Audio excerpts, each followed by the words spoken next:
The United States Navy is back into mine countermeasures in a very big way. Mine Countermeasure Task Group 1 TAC 81 was the first to deploy to European waters. U.S. Navy surface and air units were combined to form the task group. Surface units deployed included the USS Nashville, USS Leader, and 2 mine-sweeping boats. HM-14 provided 4 RH-53D helicopters. 11 Allied navies also participated in the 6-month deployment. These units gave the task group the capability to locate and neutralize mechanical, acoustic, and magnetic mines. Task Group Commander Captain Charles C. King, Chief of Staff for Commander Mine Warfare Countermeasures, pointed out that they are genuinely interested in improving the mine countermeasure capability for all of NATO. I see that the CNO and our nation has recognized that mine warfare and that our potential adversaries have the capability of mining our coasts, interdicting our sea lines of communications throughout the world, and that we need a viable mine countermeasures force along with our allies and in conjunction with our allies to meet this threat. And as we improve our forces and become more technically capable, and this cruise has proved that we can operate with our allies, we will be able to better meet that threat as time goes on.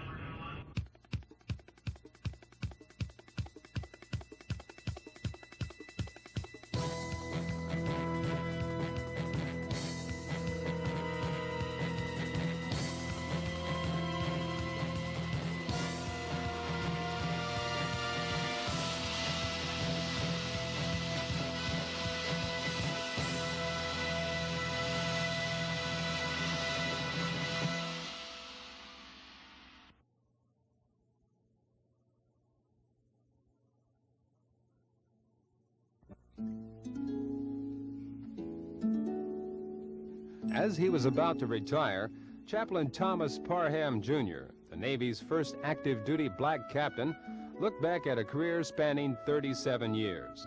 I don't think I have overcome barriers in the establishment as such. I think in terms of my being used as a catalyst to overcome barriers that the establishment wanted to overcome.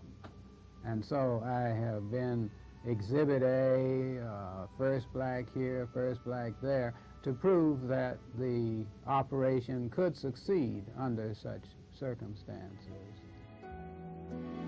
I think my usefulness to the Navy has been largely in the field of performance, to demonstrate that I could do the job in spite of race, color, and previous condition of servitude.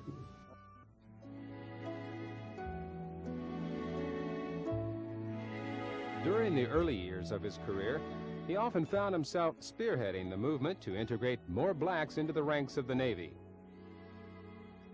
Chaplain Parham has long fought the black chaplains for black sailors concept. You have the advantage of the pressure of the moment. I have the advantage of the love made visible in your presence. God bless you forever. After his retirement, Chaplain Parham plans to work part-time, either as a minister, teacher, or perhaps a hospital pastor. Even though he's retiring, the Parham name will continue on in the Navy. His son, Thomas Parham III, is a first-year cadet at the Naval Academy.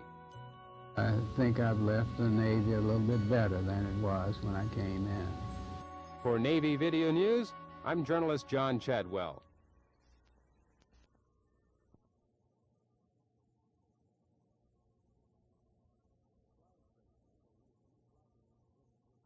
With the flags of the NATO nations flapping in a brisk breeze, Commodore Hugh M.D. McNeill of the Canadian Forces relieved Netherlands Royal Navy Commander Jan J. Lieflang as the commander of NATO's Standing Naval Force Atlantic.